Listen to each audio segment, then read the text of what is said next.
El cafecito de cada martes tiene su edición 44 y he invitado a alguien que seguramente no me recuerde, pero yo le recuerdo a él, porque hace ya 15, 14, 15 o 16 años, no recuerdo exactamente, lo conocí en las cátedras, me va a ayudar, cátedras latinoamericanas o bolivarianas en la Universidad Popular Madres de Plaza de Mayo. Las cátedras Las bolivarianas. cátedras bolivarianas, Mirá donde, vos. que fue mi primer, si se quiere, experiencia académica de cátedra libre o algo así, que fui de los pocos que las continuó, porque como siempre, la primera clase hay 200 personas y llegamos al final unos pares, pero algo que disfruté mucho y fue de las primeras experiencias de formación, si se quiere, de la militancia, así que de eso y Wow, varias cosas más vamos a ir charlando con Daniel Escurra, a quien le doy la bienvenida. Daniel, gracias por venir.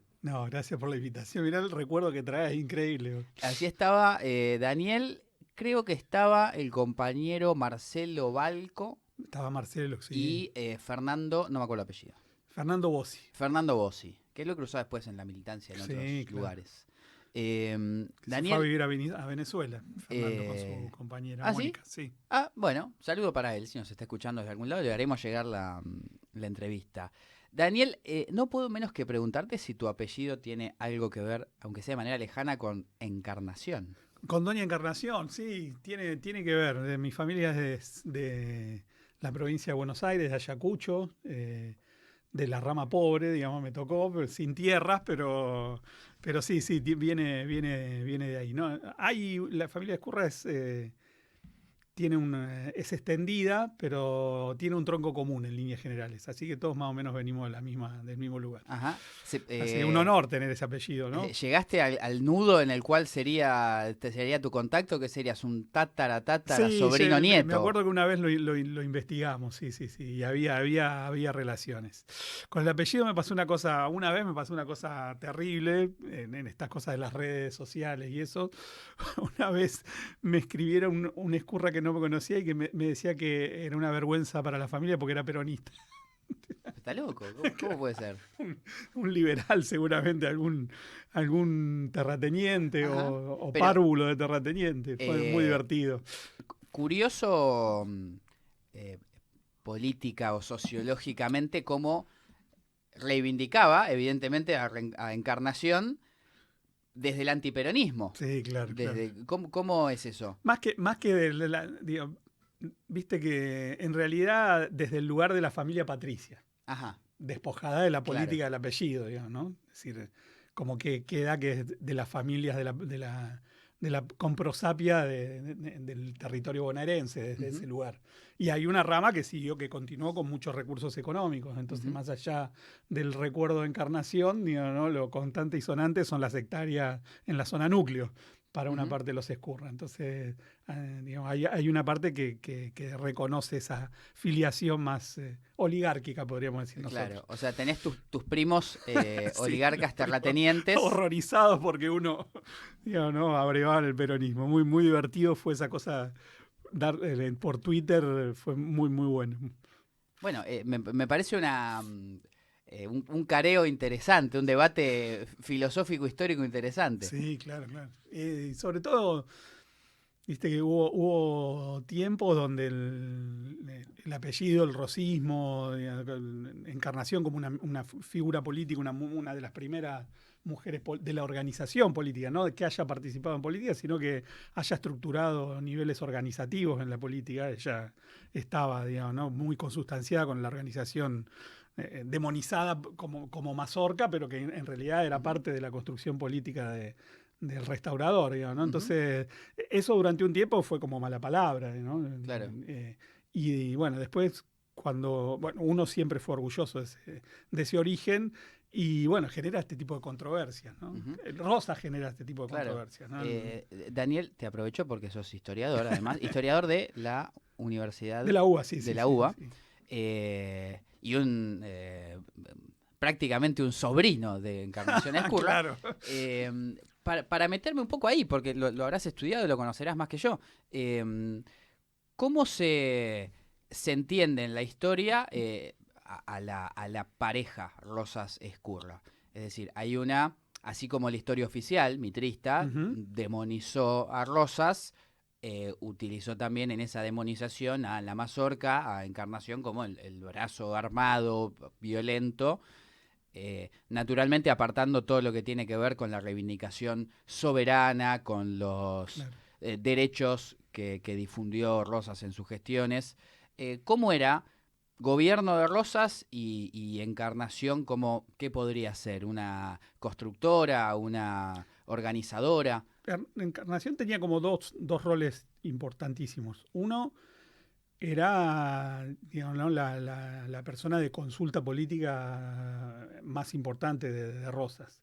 Rosas consultaba políticamente todos sus movimientos con su pareja, digamos, ¿no? Y después cuando Rosas circunstancialmente abandona el poder, digamos, y se traslada a una de las campañas digamos, ¿no? hacia la provincia, hacia el interior de la provincia de Buenos Aires para tratar y contener y combatir, llegado el momento, con la población originaria. Doña Encarnación toma el rol de la construcción política, primero con el círculo rosista, es decir, para que eso no se disperse en términos políticos, y después como figura fuerte de la organización de los sectores populares, ¿no? Vinculados fundamentalmente a las tareas de la ruralidad, digamos, ¿no? que es lo que conformó el núcleo organizativo popular del rosismo. Los arrabales de la gran ciudad, digamos, ¿no? Y todo lo que tenía que ver con los gauchos, digamos, los peones de estancias organizados militarmente, con mucha, ¿no? El mundo de los mataderos, digamos, todo ese sector muy popular, de alguna forma uno de los sectores más populares de ese momento de nuestra historia, organizado alrededor con Rosas como una figura que estaba físicamente lejana por esta mujer, digamos, que era bravísima Ujú, y tenía dotes organizativos, conspirativos, digamos, ¿no? de elocuencia política, de firmeza, era muy dura en su forma ujú. de llevar estas cosas. Así que ella impidió que el poder político del brigadier digamos, se disgregara Ujú. y después pudiera volver, digamos, ¿no? a Claro. ejercer el gobierno. ¿Qué tanto hay de, de mito y cuánto de realidad en esta figura de mujer atroz, de la violencia, de la mazorca? Lo digo tomando el Sí, sí, aspecto, si sí. se quiere, positivo también de la violencia. En esos Ujú. momentos, una herramienta política mucho más utilizada que ahora. Sí. ¿Qué hay de mito construido para mostrar la atrocidad de un régimen y cuál realmente una herramienta política de construcción? Sí, en eso no hay diferenciación con lo que se construyó como mito alrededor de Rosas, digamos, ¿no? Eh, sí tiene el agravante de que para la época que las mujeres tuvieran ese nivel de participación política y esa dureza, digamos, ¿no? a la hora de defender sus ideas, digamos, ¿no? y su proyecto político no era muy común, con lo Ujú, cual la demonización sobre ella inclusive fue bastante más grande, ¿no? claro. Por el hecho de ser mujer. Las mujeres no es que no participaban en política, siempre participaron, pero digamos, tenían un rol en esas sociedades más patriarcales, digamos, ¿no? completamente subordinado y olvidado, si querés, secundarizado. Pero bueno, eso hacía que su figura fuera más visible y más controvertible para los Ujú, sectores políticos que la adversaban, ¿no? ujú, Pero se toma la construcción de un mito alrededor de una violencia política inaudita, es parte de la construcción de las clases dominantes a lo largo de nuestra historia para demonizar los intentos de organización y participación popular. Eso siempre ha sido así, podemos hacer la genealogía de eso, en cada momento siempre se aparece esa situación, cuando en realidad en la Argentina los que han construido la violencia política en respuesta a los avances de los sectores populares siempre son los sectores dominantes, ujú, ¿no? claro. Algo que siempre me llamó la atención, sobre todo de pibe, pero no sé si es algo que hayas al lado o que estés al lado, que es la construcción de Rosas como prócer, pero discutido. Ujú. Es decir, nunca hubo, y no sé si habrá, un billete nacional con la cara de Facundo Quiroga. Pero sí hubo, y hay, uno de Rosas, que al mismo tiempo, quienes en su momento asignaron caras a los billetes, son los mismos que también construyeron una historia demonizadora. Ujú. Hay un feriado nacional, hay un Día de la Soberanía que reivindica una gesta rosista. Eso no es un prócer para la historia oficial, porque le asigna un lugar importante en la construcción de la patria y al mismo tiempo dice es un tirano, un bárbaro. Así como San Martín, Belgrano son más, entre comillas, indiscutibles, Ujú. lo que uno discute viene a revisar un poco, pero nadie te va a hablar mal de San Martín o Belgrano.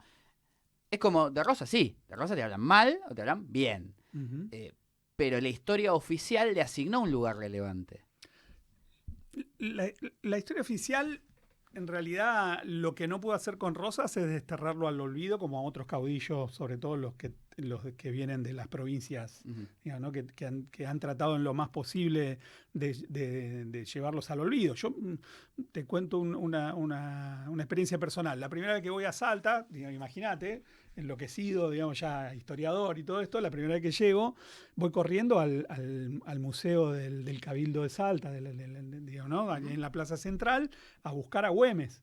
Y me encuentro con que el salón principal de ese cabildo en ese momento, estamos hablando de pasados los 90, estaba con Patrón Costas, no estaba con Güemes. Güemes estaba en el fondo. Digamos, siempre la historiografía oficial liberal, digamos, trató de construir una demonización de esos caudillos populares que, como dijo, como bien supo decir Jaureche, significaron, digamos, ¿no? El sindicato del gaucho en el siglo XIX, eran la representación política y de los intereses materiales de los sectores populares, tratando de demonizarlos y primero tratar de que se olvidaran en la historia. Uh-huh. A los que no pudieron hacer que se olvidaran, había que demonizarlos. Rosa Claro. es el caso más paradigmático de esto. Entonces, hay una parte de la discusión de una historiografía que se desprende, contrastando con la historiografía oficial, que es una parte del revisionismo, digamos, ¿no? Que Uh-huh. no deja de tener anclajes ahí, Sí, pero que esa es la parte que reivindica Rosa claro. desde el 30, desde el 20, desde el 30, estamos hablando de 1920, 1930, y obliga a una discusión que obliga, digamos, a no el olvido de Rosa y a incorporarlo lentamente, pero nosotros para que haya billete de Rosa tendremos que esperar hasta bastante tiempo, digamos, ¿no? Uh-huh. Es decir, el kirchnerismo hizo mucho para su reivindicación. Uh-huh. ¿No? Lo de la vuelta obligado, hay un montón el billete, hay un montón de elementos que significaron, digamos, ¿no? la puesta en valor de esa figura emblemática de la provincia de Buenos Aires. Lo último fue Axel, digamos, ¿no? Poniendo, no sé si viste la foto, Sí. colgando el cuadro en su despacho, digamos, ¿no? Uh-huh. Que eso para la provincia de Buenos Aires es novedoso, te voy a decir. Así Claro. que hay una discusión al interior de una parte de la historiografía que se desprende, que es el primer revisionismo, que algunos de posiciones, sí, por decirlo livianamente para nuestros oyentes, de derecha, digamos, ¿no? Uh-huh. Que no están así, pero para que se entienda, dan una discusión, obligan a que eso no se olvide, esa discusión cobra carácter político y en algún caso académico, y eso obliga a que la figura de Rosa no se deseche en el olvido y se permita, digamos, ¿no? Que se inicie un proceso de reivindicación de su figura. Acordate que el turco Menem, digamos, ¿no? En su política de Sí. ni vencedores ni vencidos, olvidemos las controversias de la Uh-huh. historia, digamos, trae ¿no? Sí. el cadáver de Rosas en un uso político de esta, pero también como un paso más de esa reivindicación, ¿no? Sí, para sumar más a la contradicción Sí, total. mismísima que era la de Y bueno, si te la abrazabas del con Isaac presidente. Rojas, digamos, ¿no? Claro, ahí cruzó. Creo que simbólicamente es de los. Lógicamente, en la economía, en la política, en su gestión de gobierno, cruzó límites que corresponden a cómo uno entiende la doctrina peronista. Uh-huh. Creo que simbólicamente el abrazo con Roja fue por ahí el más. Simbólicamente Lo lo más más duro, osado, ¿no? lo más duro. Sí, sí, es terrible, digamos. El tipo que mandó a bombardear con las naves, digamos, ¿no? Con los barcos su propio territorio, un tipo que participó, digamos, y avaló y justificó las matanzas sobre obreros peronistas. La verdad que es una cosa tremenda. Es como un símbolo, como bien decís vos. Por eso a mí me molesta muchísimo en esta etapa la reivindicación, digamos, ¿no?, liviana que se hace ahora de Menem. Para mí es uno de los momentos más trágicos del peronismo, en el sentido de, yo entiendo el peronismo como un movimiento nacional, digamos, ¿no? Los movimientos nacionales no están inscritos en piedra en la historia de los pueblos. Hay un montón de movimientos nacionales en América Latina que dejaron de existir porque pasaron a ser herramientas de las clases dominantes, el MNR en Bolivia, el PRI en México, el APRA en Perú, digamos, hay un montón de movimientos nacionales que se volvieron herramientas de las clases dominantes. Ese intento es Menem en la Argentina. La savia viva del peronismo doctrinario y después la aparición de Néstor y después de Cristina impidió que eso cuajara, digamos, ¿no?, y el peronismo desapareciera como movimiento de liberación. Pero para los que somos peronistas es muy dramático ese momento, digamos, ¿no?, porque implica, como decís vos, simbólicamente ese abrazo implica la idea de que las clases dominantes se apropiaron de una herramienta privilegiada del movimiento popular para intervenir en la política, ¿no?, que fue el movimiento nacional justicialista. Claro. Daniel, aprovecho algo que leí hace un tiempo de lo que vos venís trabajando. Una frase voy a citar, no textual, porque no me la memoricé, pero creo más o menos en la referencia. Una pregunta que hiciste acerca de si las modificaciones en los modelos de acumulación, en los modelos económicos a nivel global, repercute o cuánto repercute en la estructuración o la organización política que instrumenta representativa de esos modelos económicos. Sí, así era la pregunta. Bien, entonces estamos bien. Bueno, me causaba gracia que lo pregunté en Twitter y alguno no respondió, otro no entendió, otro no importa. Bueno, como punto de partida, ¿qué respuesta o qué fuiste elaborando a partir de esa pregunta? Realmente me pareció como esas cosas que te surgen, que tienen que ver con discusiones y preocupaciones que uno está teniendo hace mucho tiempo, te estoy diciendo 10, 15 años, para encontrarle algún hilo a la madeja de un peronismo que hace 10, 15 años ha perdido parte de su savia popular, no encuentra, y empieza a ser percibido que ese es el peligro más grande por una parte de nuestra sociedad como parte del problema y no de la solución, digamos, ¿no? Entonces, esa preocupación te hace pensar por dónde viene esto, y bueno, una de las cosas que aparece como un ensayo de explicación es esto. Bueno, el capitalismo va mutando, no es siempre igual a sí mismo, y tiene esas diferenciaciones son sus modelos de acumulación a lo largo de la historia, ¿no? Entonces empecé a tratar de hacer un paralelo entre los cambios de modelo de acumulación y su relación con las conducciones del peronismo, digamos, ¿no?, o los momentos del peronismo. Entonces tomé 3 o 4, ¿no? El primero es el momento fundante, que es el peronismo histórico, el peronismo del 45, con la figura emblemática de Juan Domingo Perón, donde vos tenés ahí que nace en un momento de parto, ¿no? Es un momento de transformaciones muy grandes, que por dos motivos. Vos pasás, primero, es un momento donde se inaugura una nueva hegemonía mundial, que es la de Norteamérica en el campo capitalista, digamos, ya después de la Segunda Guerra, definitivamente desplaza a Inglaterra, que venía como un imperio ya en decadencia, y a partir del resultado de la Segunda Guerra Mundial, Estados Unidos se convierte en el hegemón de Occidente, digamos, ¿no? Pero a la vez vos tenés que esa hegemonía norteamericana novedosa se incorpora con otra novedad, que es un mundo bipolar, ¿no? Un mundo que se divide en dos, donde una parte de la sociedad está fuera del capitalismo, digamos, ¿no? Un tercio de la humanidad se organiza en otra forma de relación económico-política, y que ese tercio que queda del lado del capitalismo entiende que hay un desafío, digamos, ¿no?, en esta bipolaridad, porque la Unión Soviética, digamos, ¿no?, construye en el campo socialista otra forma de entender la existencia, Y eso genera dentro de Occidente un montón de discusiones políticas, un montón de, digamos, ¿no?, de estructuraciones ideológico-políticas partidarias reivindicativas que, digamos, ¿no?, empiezan a generar batalla en el campo, digamos, ¿no?, de Occidente. Entonces ahí aparece como una respuesta de ese universo el keynesianismo. Ujú. Digamos, el keynesianismo, que es el estado de bienestar, no es una graciosa concesión de las clases dominantes, sino que es fruto de una lucha mundial donde hay una parte de la humanidad que dice, loco, nos van a dejar afuera, vamos a hacer quilombo. Digamos, ¿no? Entonces, esta reivindicación de, bueno, vamos, primero, perdimos los consumidores de un tercio de la humanidad, Sí. digamos, ¿no? Y tenemos la máquina productiva full. Después de la guerra hay que, digamos, ¿no?, Claro. todo lo que era lo bélico hay que pasarlo al consumo. ¿De dónde vamos a sacar los consumidores? Bueno, de la misma parte de las sociedades occidentales, de los sectores populares que no estaban incluidos en el consumo. Eso es el keynesianismo, digamos. Y eso tiene reflejo político en países como los nuestros. Ujú, claro. Entonces, ese es el primer momento, digamos, ¿no?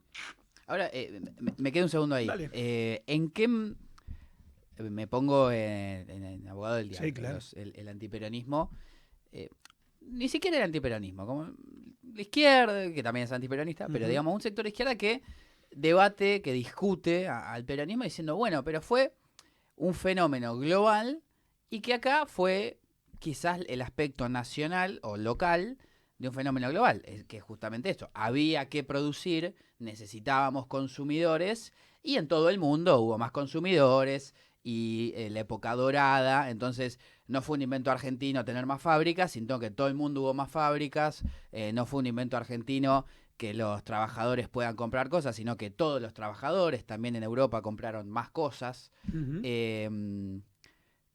¿Qué pasa en Argentina? ¿Es un fenómeno que es por ósmosis o se dio, o se tomó la decisión y podría haber sido para otro lado? Si me permitís, vamos a complejizarlo porque está bueno, digamos, ¿no? Sobre todo para nuestros propios Sí. compañeros. La industrialización en Argentina no empieza con Perón, Ujú. empieza en la década del 30, Sí. con los La propuesta del amigo Pinedo. Claro, empieza con un sector, digamos, ¿no?, el más poderoso de la oligarquía terrateniente que pierde el control del comercio internacional, digamos, pierde la realización de la ganancia porque entre la primera y la segunda guerra, digamos, ¿no?, en la primera guerra y la segunda guerra se desbarata el comercio internacional, no puede realizar su ganancia y encuentra que sus mercados están clausurados. Y eso le genera una preocupación económica y encuentra que toda una parte de ese capital ocioso lo vuelca al consumo interno. Entonces la primera industrialización la empieza en el 20 y se fortalece en el 30, digamos, ¿no? En la del 20 es con firmas norteamericanas instalándose en alianza con esos capitales y la década del 30 ya son los sectores, digamos, ¿no?, estos mismos sectores tomando el gobierno y diciendo, bueno, muchachos, el modelo de acumulación está en crisis, si no intervenimos con el Estado, digamos, ¿no?, paradójicamente, los liberales, digamos, generaron 36 juntas de regulación de la economía, ¿no? Es Claro. decir, eso es lo que está empezando a pasar ahora, ¿no? Ujú. Con el gobierno diciendo, ahora vuelvo a la historia, Sí, ¿no? sí, Pero el sí. gobierno diciendo, che, el Tesoro va a intervenir en los dólares para el buen funcionamiento Claro. de la economía. Entonces los que nos dijeron que la intervención del Estado era una aberración política casi, digamos, no religiosa, ahora están interviniendo en el Estado. Bueno, siempre intervinieron, es una mentira eso. Pero volvemos. Entonces, empiezan el 30, formalmente. Lo que los compañeros que por izquierda dicen eso, que el peronismo es la manifestación local de un movimiento del capitalismo, digamos, que se dio en todos lados, deberíamos preguntarlo dónde existió un proceso político de justicia social, digamos, ¿no?, y de democratización de la sociedad en América Latina como el peronismo. Ujú. Es decir, es inédito, no pasó en otros Claro. lados. Entonces, Y además la particularidad que bueno, va a continuar la charla y vamos a ir sobre los siguientes puntos, momentos de la historia. El peronismo está vivo. claro, Es decir, existe con todos los debates que ahora vamos a, etcétera, que podemos tener. No hay movimiento popular, por lo menos en Latinoamérica, que haya durado 80 años. así es. 80 años es mucho. Y también saber que duró 80 años y es mucho, uno también piensa, bueno, en algún momento quizás termine. Y hay que aceptarlo. Yo creo que no es el momento que no es que está moribundo, pero en algún momento de nuestro espacio vital quizás ocurra o haya cambiado tanto que en realidad para mí es como termina cuando es superado, Claro. pero haya cambiado tanto que sea medio irreconocible. Pero no pasa esto, digamos, no le pasó al varguismo en Brasil, no pasó en México, no pasó en Uruguay. Obviamente que hay recuerdos del varguismo, No, claro, líneas que claro. dejaron, Sí, sí. pero no un movimiento que No, pueda no, no. llamarse a sí mismo como tal. Tal cual. No, para cerrar, digamos, ¿no? Entonces, en esa sociedad argentina, digamos, que donde se empieza una incipiente industrialización, de todas formas era una sociedad completamente desigual y donde las ganancias de esa industrialización incipiente, digamos, ¿no? No hace falta más que recordar la Semana Trágica, la Patagonia Rebelde, es decir, todo lo que implicaba los niveles de explotación de la clase trabajadora, dan por tierra de que fue un movimiento mecánico del capital, digamos, ¿no? Entonces, el tema es, el peronismo, Perón ve un sujeto donde otros, una vez lo escribí así, Perón tiene la capacidad de ver un sujeto donde el resto, incluida la izquierda, veía un paisaje, digamos, ¿no? Donde uno veía en un paisaje social, Perón entendió que ahí había un sujeto político y enfocó su participación política en la estructuración y la intervención de ese sujeto político en el momento histórico. Entonces, ya él en el golpe del 43, digamos, cuál es su participación? Tratar de que ese sector que estaba y que nadie lo veía, digamos, ¿no? Pasara de lo reivindicativo de esa posibilidad de industrialización a la política, estructurarlo políticamente, a través de los sindicatos, a través de la relación que no era mecánica como la entendemos ahora entre instancias de gobierno y participación del movimiento obrero, digamos, ¿no? Vos pensás que nosotros veníamos de la tradición anarquista donde el Estado y el movimiento obrero eran cosas que tenían que ir separadas, digamos, ¿no? Esa tradición fue superada después en los 30, digamos, ¿no? Con niveles de relación distintos, tanto por el comunismo como por el socialismo, y después eso decanta en el momento del peronismo. Se construye ese sujeto y ese sujeto participa en política generando desde la política condiciones de ese estado de bienestar que no se dieron casi en ningún lugar de América Latina. Pero se dio por la política, no se dio por el movimiento autónomo del capital. Entonces, la primera enseñanza ahí para sacar es, bueno, listo, hay un cambio en el modelo de acumulación del capital, hay unas nuevas relaciones internacionales, hay hegemonías nuevas, hay disputas nuevas en el mundo. Para que el movimiento político pueda intervenir, tiene que haber una conducción política que interprete ese momento, digamos, ¿no? Entonces, el segundo momento donde yo trato de seguir este hilo, ¿no? De la relación entre los modelos de acumulación y el peronismo es en la vuelta de Perón. Sí. ¿No? Y ahí en esa nota digo, bueno, el capitalismo, cuando Perón vuelve al gobierno, está escribiendo el requiem, digamos, ¿no? de la tumba del capitalismo industrial. Digamos, ¿no? Perón vuelve en el 73, digamos, ¿no? Es la crisis del petróleo, es la crisis de realización del capital, digamos, ¿por qué? Porque ese capitalismo de posguerra que había distribuido para conseguir consumidores, digamos, ¿no? Y para impedir el peligro rojo, digamos, ¿no? De alguna manera es el reflejo de la lucha de los sectores populares en la dinámica de la historia y se van comiendo cada vez más, para decirlo lisa y llanamente, tasa de ganancia del capital. Llega esto en un momento, después de los 60 y los 70, donde inclusive hay movimientos de descolonización. Ya no solo son, digamos, ¿no? los sectores al interior del capitalismo pujando por la distribución de la riqueza, sino movimientos políticos que cambian el orden del mundo porque, digamos, donde países que habían sido colonizados se liberan. Digamos, ¿no? Entonces, sí.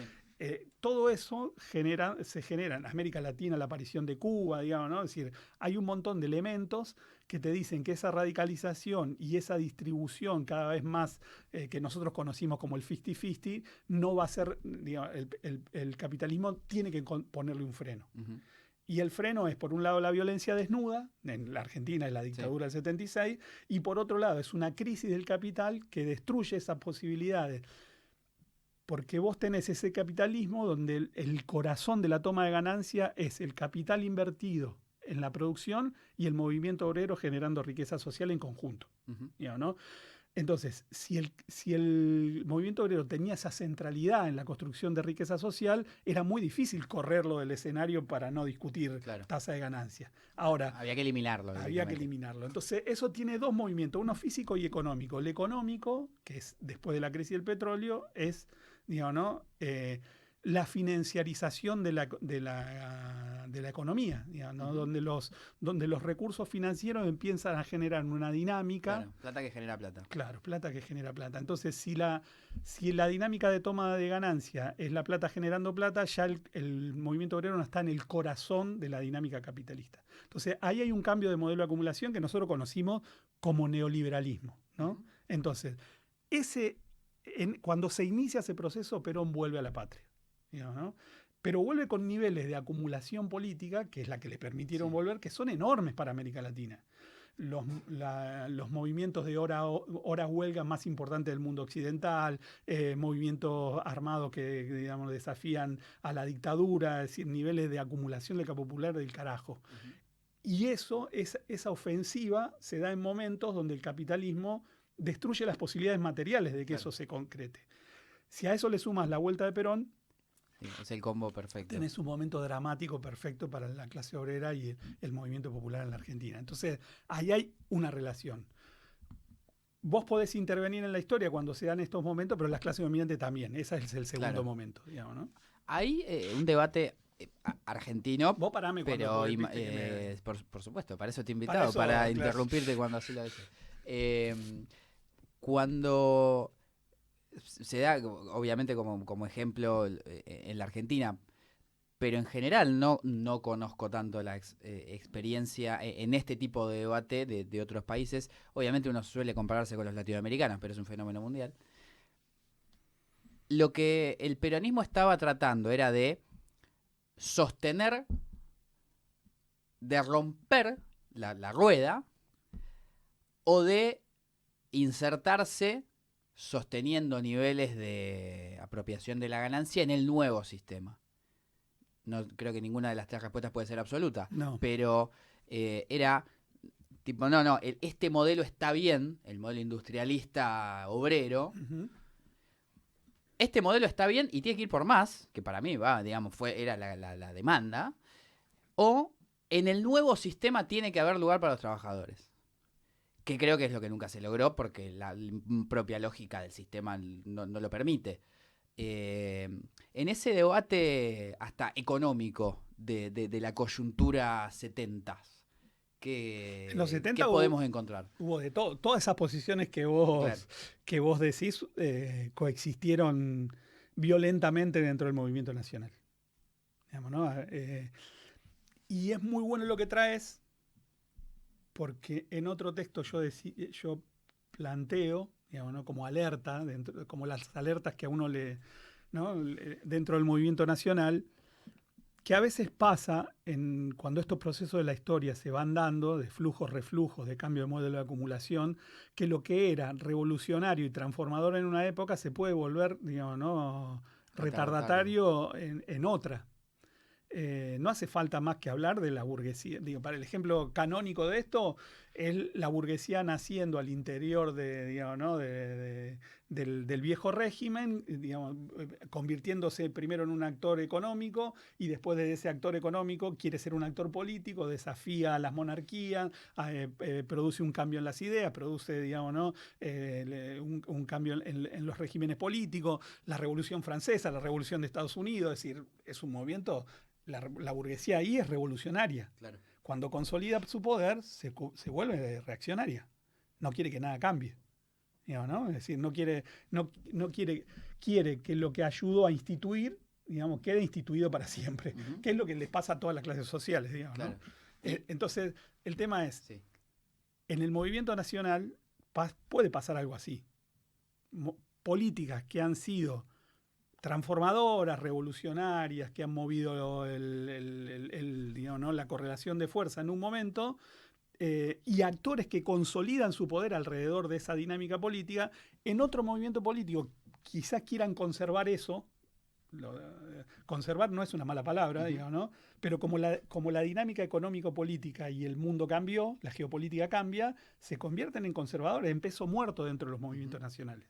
Digamos, ¿no? Entonces, eso es algo para tener en cuenta, sobre todo con cosas que nos están pasando ahora, digamos, ¿no? Cuando hay una parte de nuestra dirigencia política que mira más por el espejo retrovisor la política que mirando para adelante, digamos, ¿no? Entonces, es una alerta que hay que tener muy en cuenta. Claro. Pensaba, entonces, yo creo que no, ¿hay lugar para una especie de nueva burguesía?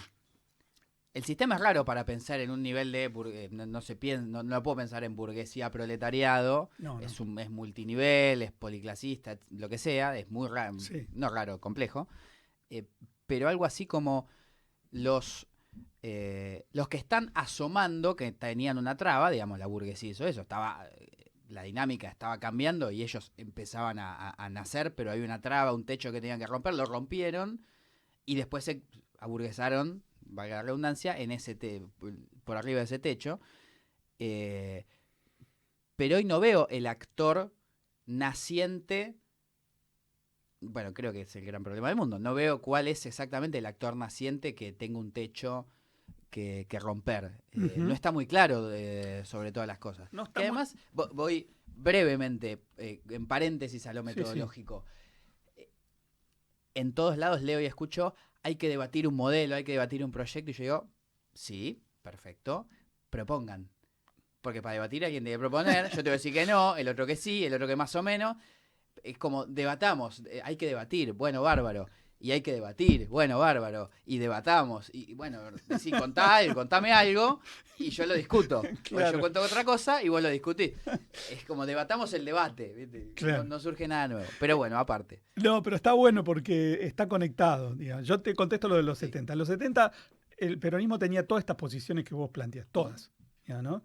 Por eso te decía que hay una cosa dramática entre un Perón que atisba los cambios de la época. Digamos, pensá que el viejo vuelve viejo de verdad, pero su cabeza funcionaba muy bien y estaba entendiendo la cuestión de la conciliación, del acuerdo con, digamos, del abrazo con Balbín. Digamos, él pone en escena, digamos, ¿no? Escenifica una concepción de lo que viene, digamos, ¿no? Donde había que resguardar una cantidad de cosas de ese modelo de acumulación que todavía tenía la industria como elemento central en momentos donde el mundo iba para otro lado. El problema que vos tenías, que los sectores populares venían sin freno de mano, digamos, ¿no? Esto que te decía, el movimiento obrero, las organizaciones libres del pueblo, es decir, venían por más, no es que venían a pactar con Balbín, digamos, ¿no? Entonces ahí hay algo dramático, porque los niveles de acumulación que te sirvieron para llegar al 73, digamos, ¿no? Se convierten en un problema político cuando el que conduce entendió que había que poner el freno y estabilizar una sociedad, digamos. Vos pensás que en el 74 nosotros tuvimos los niveles más altos, digamos, ¿no? De distribución del ingreso en mucho tiempo, tenías 3% de pobreza, ¿no? Es decir, era un país donde hay que firmar hoy, inclusive pensarlo hoy, los parámetros macroeconómicos y sociales del 74, para nosotros casi es imposible pensar en un país así. Claro. Entonces, el viejo veía una parte de lo que se venía en el mundo y entendió que había que construir un andamiaje más sólido para salvaguardar lo mejor de ese proyecto. Y después ver y tira líneas, ¿no? Tira lo ecológico, tira la continentalización, tira un montón de líneas para dónde iba a ir el mundo. Digamos, ¿no? Pero trata de poner ese freno en mano. El problema es que entre el capital que busca revancha, digamos, ¿no? y la acumulación del campo popular que va ahí por más, y su edad y su enfermedad y todo, y su muerte, ahí no hubo síntesis, digamos, ¿no? No hubo síntesis. Pero todo lo que vos planteás estuvo planteado al interior de los debates del movimiento nacional. Uh-huh. Entonces, ahí nosotros tenemos un momento como dramático. Uh-huh. El tercer momento también es dramático, que es la adecuación peronista a ese mundo ya consolidado del neoliberalismo. Claro. Hago valioso esto. El menemismo surge del peronismo. Digamos, es una etapa del peronismo. Digo porque no solo no tiene sentido negarlo, nos hace mal negarlo, claro. nos confunde, nos hace hacer malos análisis, es decir, la renovación peronista de los 80, que es un buen momento. Ujú. Raro, difícil, digamos, pero es un momento necesario, es un momento que con nuevas, no sé si llamar ideas, bueno, evidentemente sí, pero no sé si las mejores en todo caso, pero que surge de peronismo golpeado, con mucha interna, muy violento, Derrotado. derrotado, y era necesaria efectivamente una renovación. Surge en Cafiero, surge Menem, eh, y hay que hacer entender que fue parte de lo nuestro, porque si decimos no, eso no es peronismo, no. Sí, está fácil, digamos, ¿no? Decir eso no es Claro, peronismo, pero en realidad el problema es que está bien decirlo desde lo doctrinario, decir, bueno, no, de lo claro. doctrinario no tuvo nada que ver con el peronismo, pero sí fue una respuesta del peronismo, digamos, a un momento del mundo.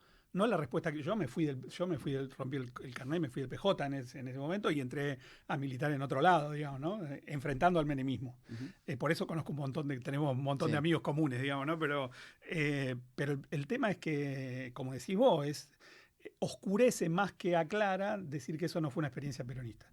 Fue tanto una experiencia peronista que, digamos, ¿no? Es la adaptación del peronismo a ese modelo de acumulación, ¿no? De alguna manera. Entonces, y ahí hay también una decisión, hay un decisionismo por parte de quien conduce ese momento de entender para dónde va el mundo y trazar una línea política. Después yo ujú, la discuto a muerte, digamos, ¿no? Pero lo que no podés discutir es que hay un tipo desde el peronismo que se hace con la conducción del movimiento, digamos, lee el mundo y traza una línea de intervención política. claro. Digamos, ¿no? Y en algún punto logra algún eco de eso en la sociedad. ¿No? Ahora bien, quizás lo más, o de las cosas más peronistas de Menem es, se subió a la historia, es esto de aprovechar el momento, Ujú. el mundo va para allá, vamos para allá. Ahora en el debate, obviamente, diario del lunes, aunque hay compañeros que obviamente lo plantearon en su momento.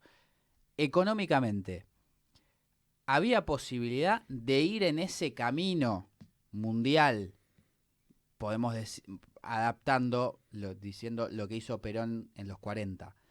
Ir en el camino global, pero a la manera argentina, defendiendo los intereses argentinos y populares, o para defender los intereses populares había necesariamente que ir a contramano del mundo. Ujú. Porque uno diría, para que no hubiera pobres, Menem llenó de pobres. Uno diría, bueno, era inevitable porque era el modelo global. El mundo era una máquina de hacer pobre. Lo sigue siendo también, pero sobre todo en los 90, en el neoliberalismo.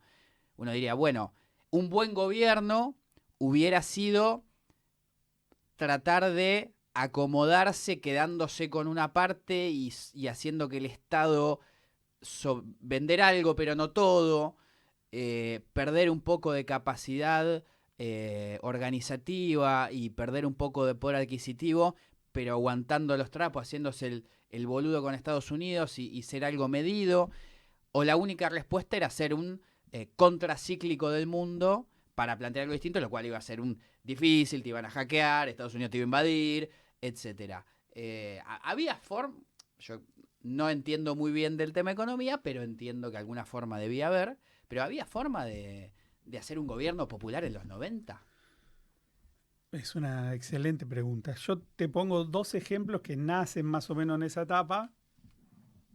Uno es dentro del capitalismo y otro más o menos, digamos, ¿no? Que es Corea del Sur y China.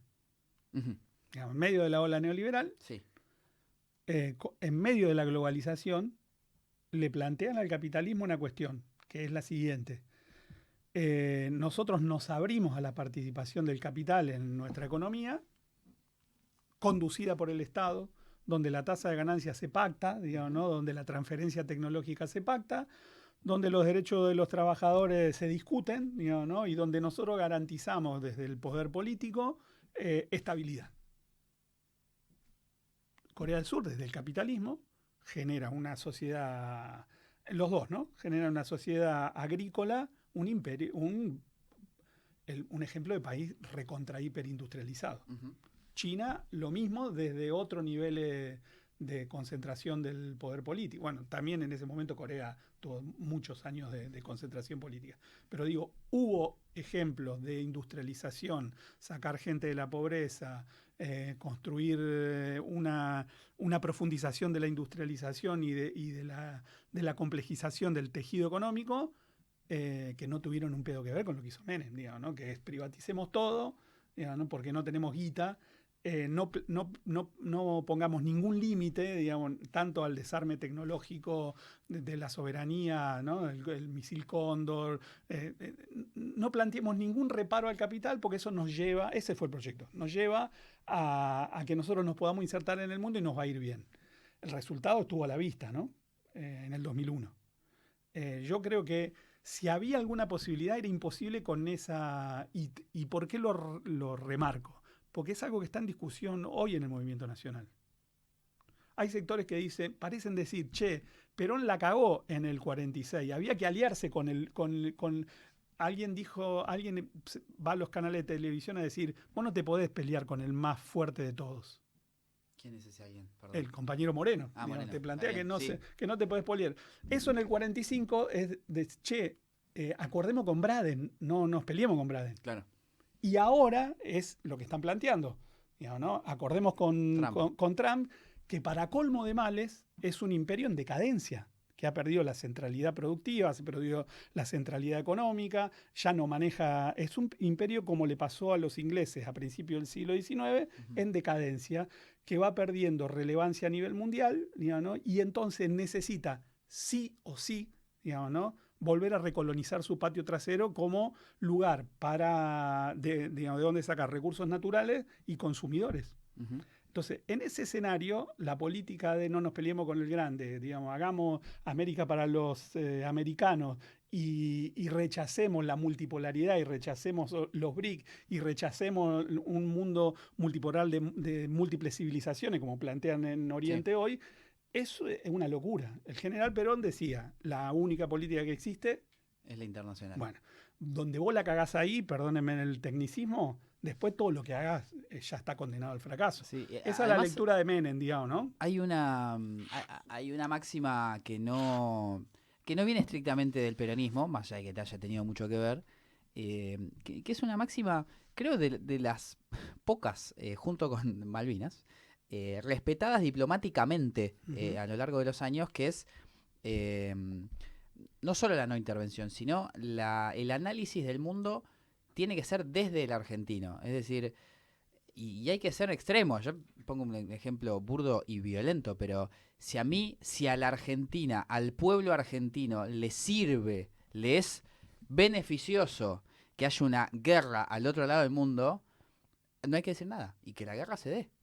Es decir, uno tiende a pensar desde el altruismo y el humanismo, lo cual son valores muy importantes, que todo es decir, no, hay que defender a esto, defender al otro, al que está siendo atacado, al que sí, al que no. Ahora, primero se ve en función de los intereses que representa para la patria y para el pueblo argentino.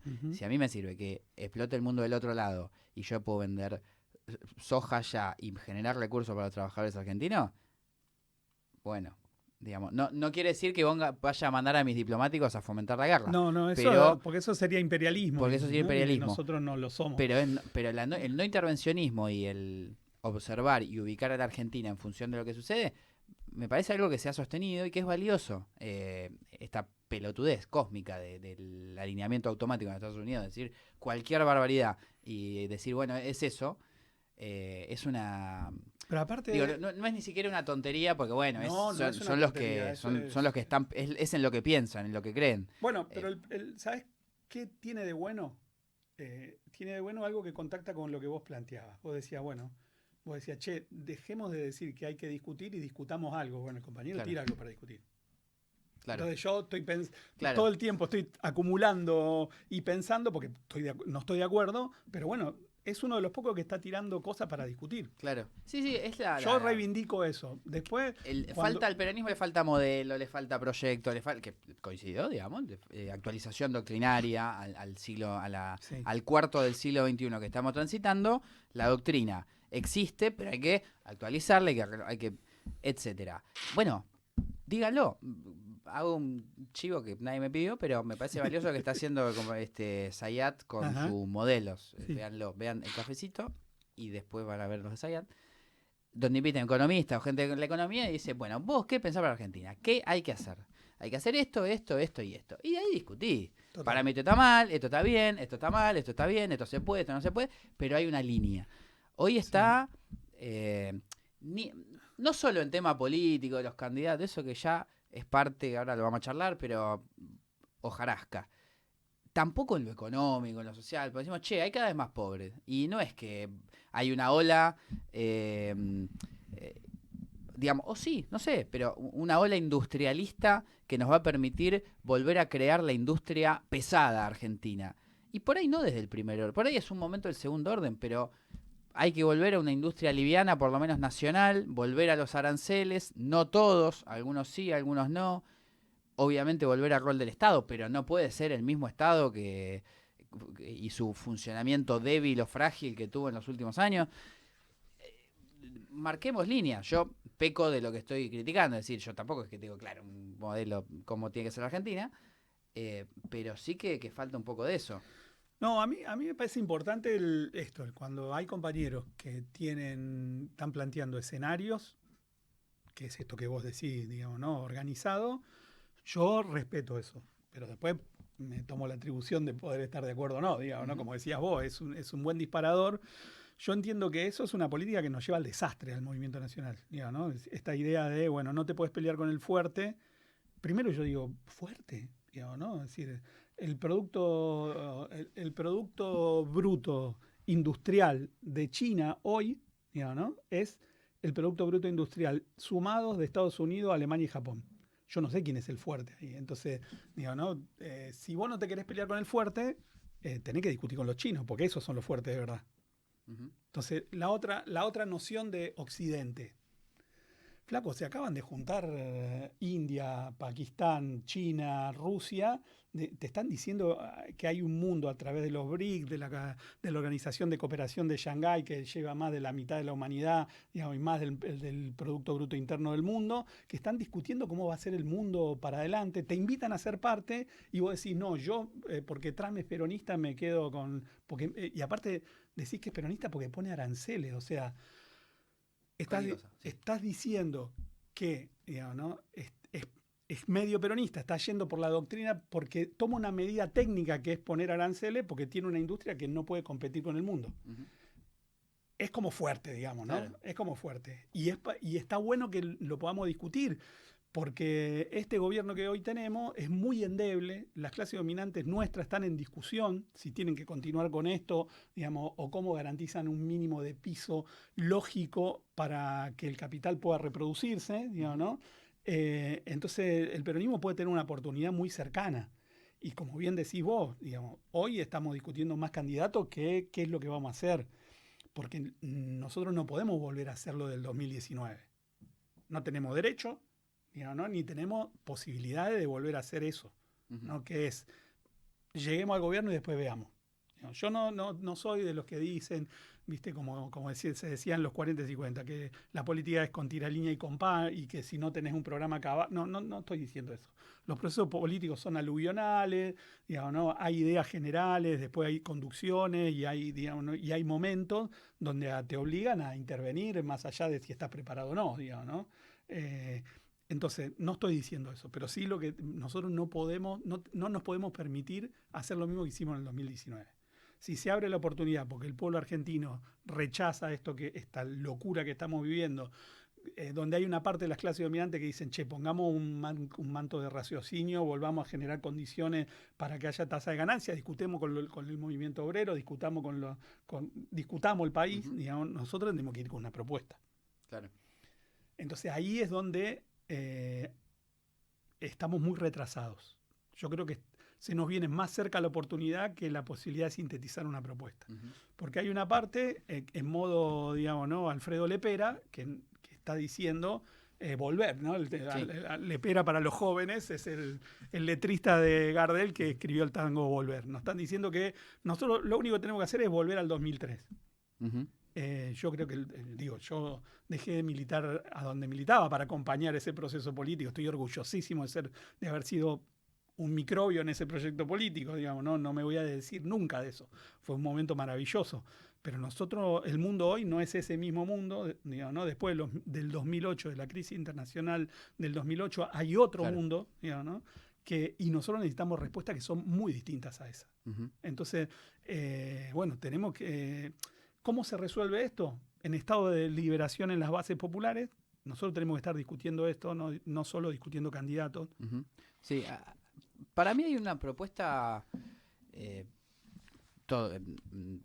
muchos compañeros y compañeras dicen esto que decimos, hay que crear el modelo, etcétera, pero todos lo terminamos asociando a producir o cranear el nuevo modelo económico Ujú. de desarrollo, que Claro. está en crisis la palabra desarrollo también, de crecimiento de la Argentina. Y todos nos sentimos como obligados a decir algo interesante en ese sentido, si no, no decirlo. Pero creo que estamos un poco autocensurándonos de las experiencias políticas organizacionales de cada uno. Es decir, sobre todo le pasa, y bueno, mis compañeros, amigos, con el tema de la economía popular y los Ujú. movimientos sociales, que lo que mejor han tenido, además de interpretar económicamente un momento, que eran justamente los segregados del sistema, Ujú. cómo se organizan para entrar al sistema o para crear su propio sistema, Total. es la organización social de base. Ujú. Digamos, algo que seguro vive fuerte del peronismo es que hay organización social de base. Eh, Menos que hace unos años, pero mucha más que los 90. Que casi, o sea, hubo que aguantarla para Wow. que no desapareció por todos los compañeros que la bancaron, pero que estuvo raleadísima y Una castigadísima. soledad. Entonces, bueno, vos, Daniel, y los compañeros que estaban parando la olla, era eh, los niveles de organización popular que hay hoy son preocupantes, pero no han caído a ese nivel ni a ese extremo. Entonces hay con qué. Hay compañeros que abren los comedores, que abren las básicas, que charlan con los vecinos, los sindicatos existen, las comisiones internas existen, pero ni siquiera digo a los que les digo, pero no los obligo, es decir, los sindicatos deben, el movimiento obrero debe plantear su modelo, su proyecto de país, su propuesta económica, pero sobre todo tienen que seguir fortaleciendo e incluso diseñando su modelo de organización. Ujú. El sindicalismo es rediscutir el sindicalismo y ahí sí hay propuestas, Sí, claro. seguro más cercanas Sí, sí. que el compañero por ahí, no digo que esté mal, pero ideando la política internacional, económica, financiera. Entonces, el Son pensamiento niveles, ¿no? necesario. El otro día ayer charlaba con unos compañeros y decíamos, bueno, en un movimiento policlasista que tiene que nosotros reivindicamos que tenga diversas fuerzas, diversas identidades, entiéndase, hay una identidad que nos congrega, que es el peronismo, pero al interior hay forma de cómo llegar a esa identidad desde muchos lugares, formas organizativas, un montón de cuestiones donde la diversidad es un valor político del peronismo. ¿Cómo eso se convierte en fuerza política? Yo escribí ahí en esa nota que vos decís, la única manera de que todo ese haz se convierta en fuerza política es que pase por el cristal de la conducción. La conducción en el modelo peronista es lo que te permite que la diversidad se convierta en fuerza. Entonces, cuando vos no tenés conducción, no tenés la posibilidad de que eso se congregue y le pegue en el lugar donde duele, no a la correlación de fuerza. Y cuando la conducción se equivoca, tenés un problema político. Uh-huh. ¿No? Yo creo que hoy estamos en esa circunstancia. ¿No? Nosotros hace 10 años que tenemos un problema político porque nuestra conducción no puede llevar el movimiento para decirlo lisa y llanamente, a la victoria, ni electoral, uh-huh, ¿no? Ni de primacía para conducir la sociedad hacia un determinado nivel. Bien. Entonces, yo entiendo que esa es la preocupación principal del movimiento hoy, ¿no? Es discutir porque, como decís vos, El neoliberalismo, que es un bajo continuo, ¿viste? En la música que el solista, el violinista hace, wow, ¿viste? Maravilla, pero el que lleva el bajo, el que lleva la pieza, digamos, ¿no? Es el bajista, es el chelista en la música clásica, alguien que lleva el bajo continuo de esa pieza. El neoliberalismo, las ideas del neoliberalismo son el bajo continuo desde el 76 hasta hoy, más allá de que haya gobiernos que lo desafiaron políticamente como el kirchnerismo. Pero nunca pudimos nosotros cambiar absolutamente esa relación al interior del capital que es el neoliberalismo, ¿no? El neoliberalismo no solo es una forma de producir, produce sujetos. Digamos, en nuestros barrios populares lo vemos, ¿no? Muy dramáticamente, cómo el neoliberalismo produce sujetos. Pero eso existe, es preocupante, pero como decís vos, uno que tuvo la oportunidad de recorrer América Latina sabe que los niveles de organización popular y la impregnación de las cosas más terribles de ese neoliberalismo en los barrios populares no tienen un pedo que ver con lo que pasa en América, salvando algunos casos muy particulares, digamos, ¿no? Entonces, hay con qué, como decís vos. Entonces, el movimiento obrero argentino es muy poderoso todavía. No es el movimiento obrero de los 60, pero es muy poderoso para lo que es el capitalismo hoy.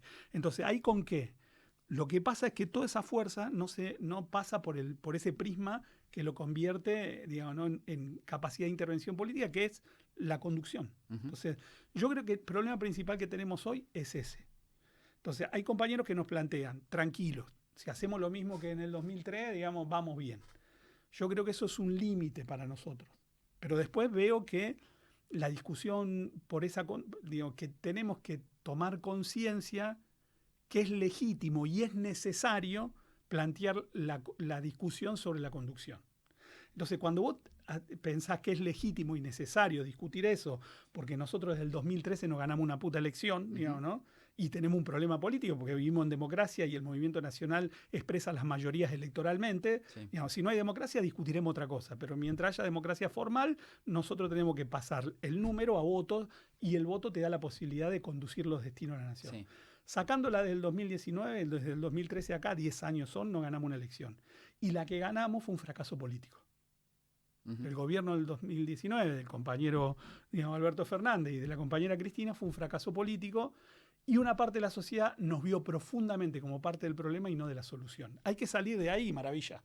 Claro. ¿No? Salgamos de ahí. Bueno, ¿cómo se sale de ahí? Pasando toda esta fuerza que tenemos, desde mi lectura, con una nueva conducción política. ¿Cuál va a ser? No tengo la más pálida idea, pero entiendo que hay que dar ese debate y que ese debate es legítimo y es necesario. Claro. Y, perdón, ¿sí? Y acá es donde aparece la cuestión que yo te decía antes. Hay compañeros que construyeron su capacidad de intervención, su representación, digamos, que son legisladores hace 10 años, digamos, ¿no? Y que se convierten en una rémora para el proyecto porque se convierten en conservadores. ¿Por qué van a querer cambiar eso si son parte de los que ganaron como, digamos, ¿no? En ese modelo, aunque nosotros estamos perdiendo posibilidades de intervención en lo global? Entonces, ahí hay algo que discutir. Hay sectores que con una fraseología muy revolucionaria hoy son conservadores y tratan de obturar un debate que es necesario dentro del movimiento nacional. Claro. Eso es una lectura. El final de la nota que vos nombrabas es, hoy hay otro modelo de acumulación, digamos, ¿no? Tiene que haber una conducción del peronismo que dé cuenta de la novedad de ese modelo de acumulación y que pueda unificar y fortalecer todas esas fuerzas que implican el movimiento nacional para que por ese haz se conviertan en fuerza política, digamos, ¿no? Que hoy está disgregada, pierde aceite por todos lados, estamos, digamos, ¿no? Podemos ganar la provincia de Buenos Aires, digamos, claro. ¿No? Existimos. Sí, sí, lo mismo, incluso podemos ganar en las elecciones provinciales, podemos ganar las nacionales. Sí.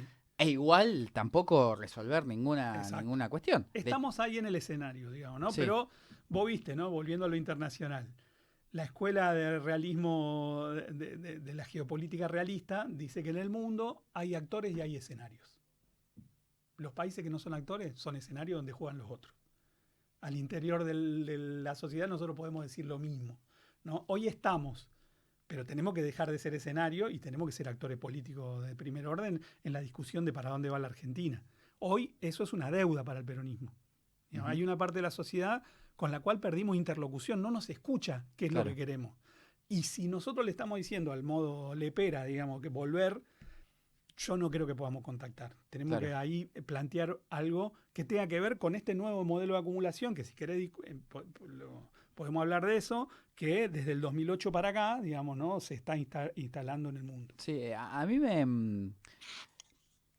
Naturalmente que lo más escuchado es la pelea kirchnerismo, kicilofismo, etcétera, tiene muchos matices. Me hubiese gustado que haya más matices en los gobernadores que tenían algo para proponer y se parece medio quedado eso, porque una visión del interior aportaría más de solamente la discusión metropolitana.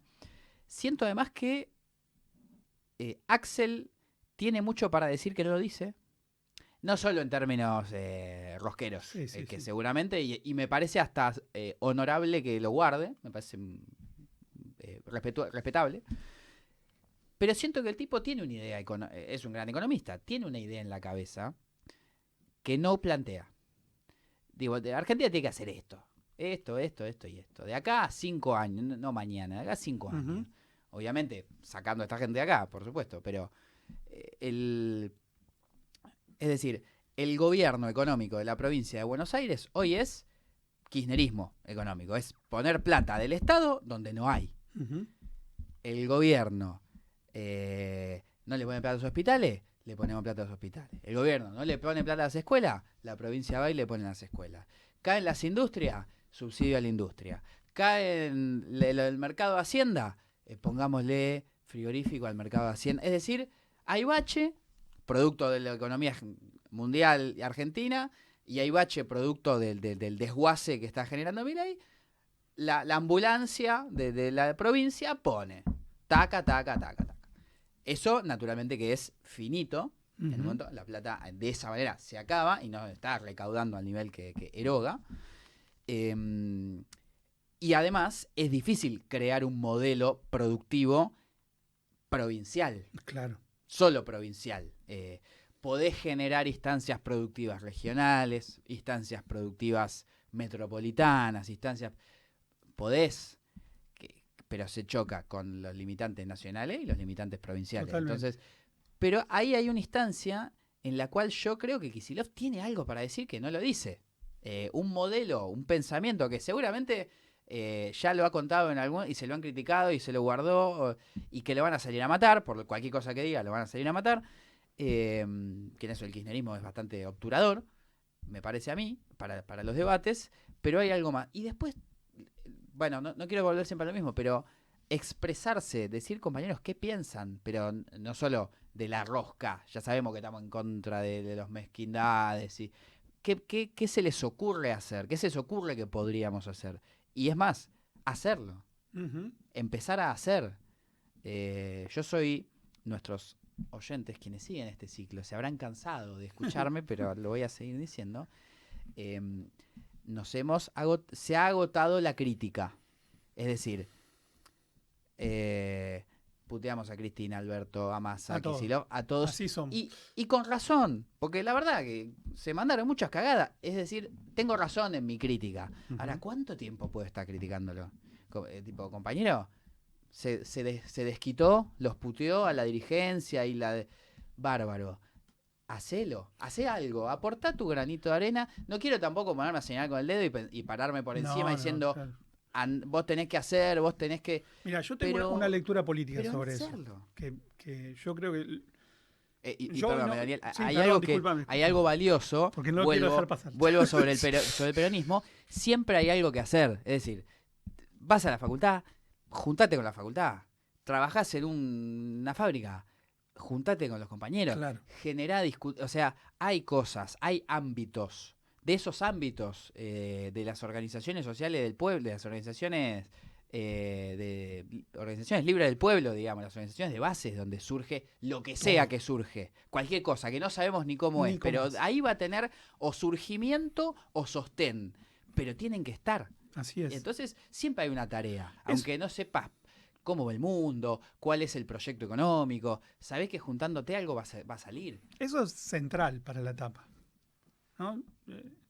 En la nota yo, en una de esas notas, no sé si en la primera 2, porque escribí 2, decía, trataba de graficar esto que vos dijiste también con una frase del viejo Jaureche, ¿no? Que él decía, bueno, hay un momento Él dice, entre una fe que nace y una fe que muere y una fe que nace, la oscuridad impone su imperio, dice el viejo, ¿no? Y hay una llamita incipiente que no alcanza a alumbrar las catacumbas donde fermenta el futuro. Una frase maravillosa. Entonces, el viejo que dice, flaco, no me soples la llamita, sostener la llamita. Si no se puede hacer otra cosa, el peronismo tiene que sostener eso. Entonces, y eso tiene múltiples acciones, ¿no? Yo donde veo que son más necesarias son en dos niveles. Sostener la resistencia a este modelo que es una mierda, digamos, ¿no? Y la otra es sostener la construcción de comunidad organizada. Esas son dos tareas centrales, que son un mandato para nuestra militancia política, piense lo que piense el futuro, para, como bien decís vos, para dónde miércoles vaya. Vos te tenés que parar en un territorio, sea el que sea, el digital, el político, el barrio, la universidad, y tenés dos tareas: resistir esta mierda y construir lazos de solidaridad que impliquen comunidad organizada. Resistir y vencer. Entonces, con esas dos cosas, digamos, vos estás colaborando con algo que repite los 4 momentos, digamos, porque faltó el momento del kirchnerismo, el último momento del modelo de acumulación y su skin política, ¿no? Entonces, porque eso es lo que discutíamos ayer, que no te alcancé de decir. Decíamos, en el peronismo, ya sabemos cómo es. El pueblo elige sus conducciones, digamos, no es tan así. Claro. Bueno, es más o menos. Yo trato de pensar que el pueblo genera las condiciones para la aparición de una conducción. Porque como decía el viejo, pero el conductor nace, no es que vos lo fabricás en un aula de formación de una unidad básica. Digamos, ¿no? Ojalá haya pasado por ahí, pero el conductor se nace, es un arte. Digamos, ¿no? ¿Qué tiene que hacer las organizaciones del Libro del Pueblo? Generar las condiciones para que eso aparezca. Eso es lo que hizo el movimiento, eso es lo que el 17 de octubre del 45 es eso. Digamos, ¿no? Es decir, porque Perón ya era Perón, pero sin el 17 de octubre no había peronismo. Entonces, ¿esto implica subordinarizar a los sectores populares? No, vos tenés la tarea de generar las condiciones para que aparezca la conducción y pueda, digamos, interpretar ese momento de la historia, ese modelo de acumulación, las tareas políticas, el contexto, el grosor del movimiento, cuáles son los actores, ver actores donde otro ven paisaje, como decíamos, bueno, todo eso. En general, en el movimiento nacional no lo hace un colectivo, lo hace una conducción. Yo no sé, siempre ha sido así. Tal es así que cuando quisimos hacerlo distinto en el 2019, separar representación de conducción, no fue para el orto. Digamos, ¿no? Entonces ahí hay una experiencia a revisar. Dos cosas de esa experiencia. La diferenciación entre conducción y representación fue un problema. Y los presidentes delegados fueron un problema. ¿No? Cámpora tuvo que... Claro. La delegación de la representación no existe en el peronismo. Es sano y es deseable que al compañero que le prestás la representación te la choree, por decirlo, claro, ¿no? Que tenga el bastón, la apetencia política y el bastón de mariscal de quedarse con esa conducción para conducir a sus compañeros. Eso tiene que ser así. Sí, la ambición. La conducción delegada no funciona. Entonces, hay algo que aprender del 2019. Claro. Entonces, si hay alguien que piensa que podemos repetir ese escenario, para mí está completamente equivocado. ¿No? En esta crisis que se profundiza cada vez más, como decís vos, con una economía destartalada, con los niveles de penetración cultural, digamos, ¿no? Que implica la digitalización de la existencia, con los niveles de financiarización de la economía, con los cambios digamos, ¿no? en lo que está ocurriendo, cómo impregna lo peor de este neoliberalismo nuevo, digamos, digital en nuestro territorio. Pensar que nosotros no necesitamos una figura fuerte de conducción y no un títere delegado es estar fuera del momento. ¿No? Entonces, lo que vos planteabas antes, para mí, digamos, no lo quiero imponer a nadie, pero yo lo leo de una siguiente forma. Si llega a ser cierto lo que uno ve, que tenemos un problema de conducción política, todo lo que consolide el estado de cosas anterior va en contra de la historia. Y todo lo que alimente el debate y la posibilidad de que surja algo nuevo va a favor de la historia del peronismo, encontrándose con su destino histórico, que es representar a las mayorías del gobierno. Entonces, ahí ya para cuadros políticos hay una división sustancial. Claro, para atrás o para adelante. Bueno. Directamente. Ahora, ¿es legítimo que el compañero que fue 10 años diputado, porque dijeron que, digamos, ¿no? Con el dedo, no porque es representativo defienda un modelo. Y no, está en la naturaleza de las cosas. Ya, ¿no? El interés particular, el peronismo no lo rechaza, como decías vos, la ambición, digamos, el peronismo no rechaza el interés particular, sí lo subordina al interés de la mayoría. Entonces, si alguien piensa, o un sector del peronismo piensa, que preservar sus privilegios, lo que consiguió, digamos, tiene que estar por encima de que nosotros ganemos elecciones, representemos al pueblo, volvamos a tener interlocución con una parte de la sociedad que no nos escucha más, y cree que su reivindicación está por arriba de eso, se equivoca en el peronismo. Uh-huh. Y yo no pretendo que entren en razón, entiendo que la lucha política está para eso. Entonces, volviendo al haciendo link con lo electoral, yo creo que no estamos discutiendo candidatos. Estamos discutiendo esto. Estamos discutiendo si el momento electoral consolida una conducción que para mí está ya, digamos, ¿no? Que tiene que ser modificada, o si el momento electoral es un momento más de lo que alumbra lo que va a venir. Sea lo que sea. Uh-huh. Entonces, si vos lo mirás así, cobra otro sentido. Digamos, ¿no? Inclusive te lo pones como una tarea... digamos, a ver, intento traducir. Sí. Para mí el kirchnerismo es una conducción agotada. Sí, coincido. El kicillovismo no es no es conducción y no da muestras acabadas de querer serlo o de animarse a hacerlo. Y por fuera hay experiencias que es como pago por ver, quiero ver, me interesa. Grabois, bueno, compañeros que seguramente ni conozco. Moreno no me interesa. Escucho y atiendo, pero no me interesa. Planteas estas elecciones como un, no fin, porque la muere, digamos, pero final certero de esa conducción del kirchnerismo. No, planteo que es un momento más de ese debate que hay que dar. Y que verla en términos de que me ofendo porque no estamos discutiendo candidatos. No, estamos discutiendo quién pone, quién saca. Claro, estamos discutiendo quién hace un ejercicio de la conducción. Nosotros hace 10 años que hay una fuerza política, digamos, ¿no? Que utiliza una cantidad de elementos para hacer disposición de la lapicera delegada que le da la conducción de Cristina, que pone y saca, digamos, y bueno, yo no juzgo que eso esté mal, miro los resultados. Si miro los resultados, nosotros perdemos elecciones y perdemos interlocución con una parte de la sociedad que es nuestra base social. Entonces digo, no, flaco, esto no va más así. ¿Sé qué es lo nuevo? No sé qué es lo nuevo. Yo sí trato de ver quién enfrenta eso y quién no lo enfrenta. Y quién se acomoda porque defiende su interés particular, digamos, ¿no?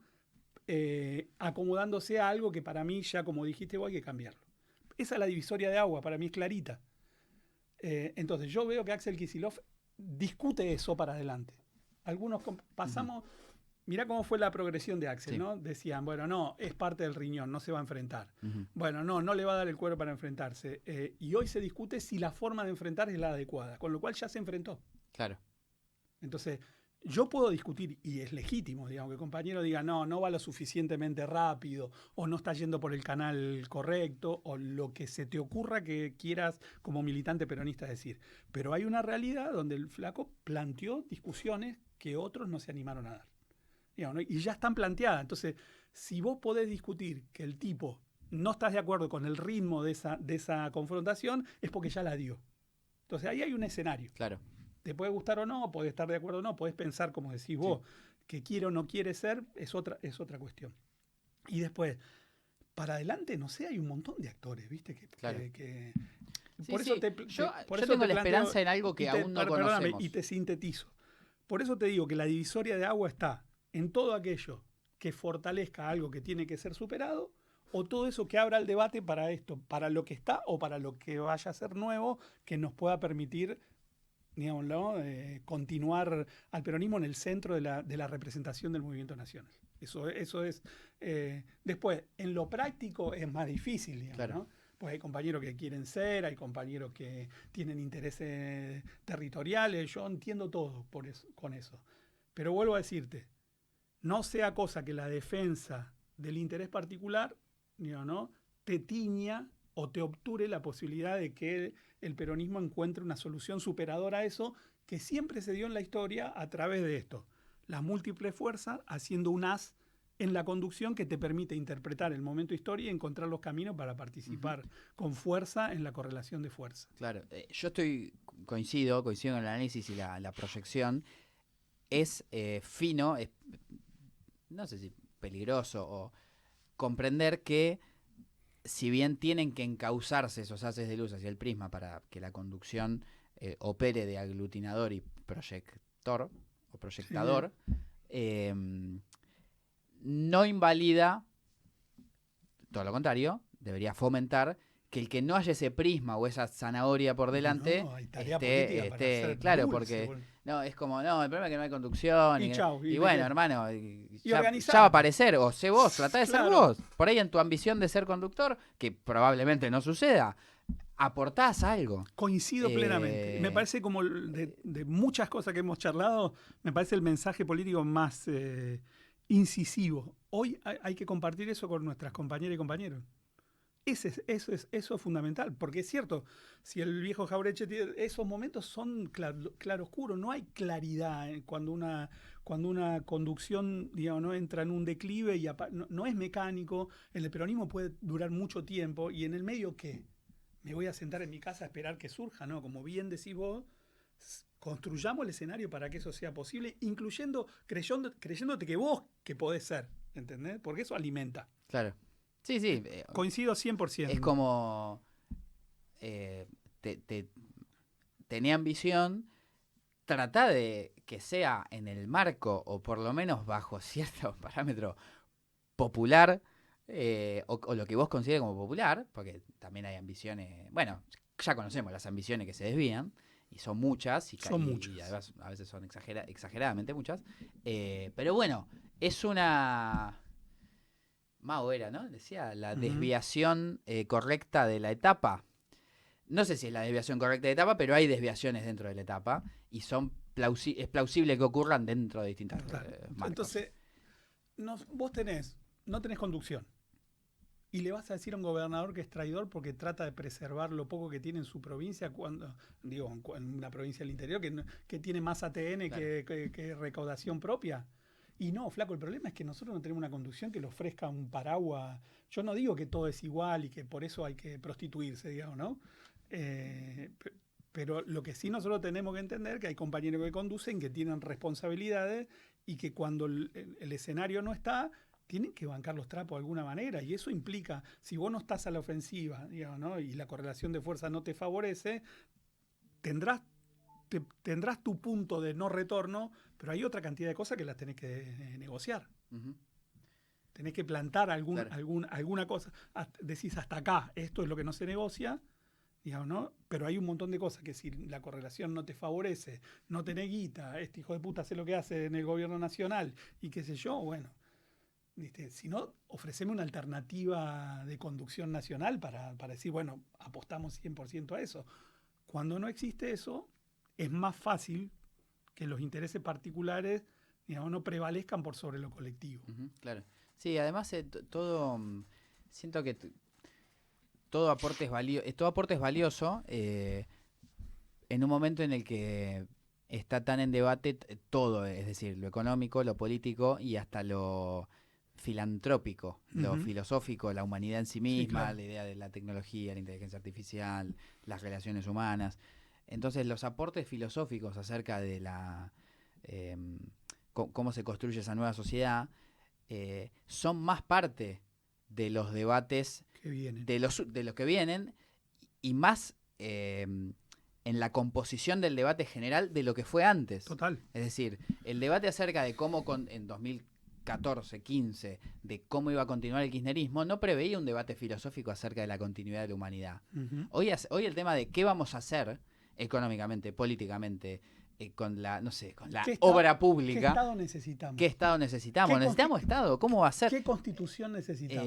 Incluye a la composición social, las relaciones humanas dentro de eso. Sí. Obviamente, a mí yo soy de una... parafraseando a Néstor, lamentablemente, vengo de una generación diezmada por su propia pelotudez. ¿Cuántos años tenés? 30. Los millennials estamos convocados a ser el sujeto. transformador. Y no lo somos. Entonces algo pasa. Peor nosotros, cuando nos juntamos, yo tengo 57. Nosotros decimos que si armamos un programa de podcast o lo que sea, se tiene que llamar Generación Perdida. Porque... Y está cagada palo la generación. Pero para mí, voy a pelearme con una buena parte de esta de mi querida audiencia. Hay una generación. Todo esto lo digo, por favor, como una generalidad, porque de cualquier cosa que hable, como era bueno, malo, piola, facho, gorila, anti, lo que sea, pero hablo más o menos de una generación militante.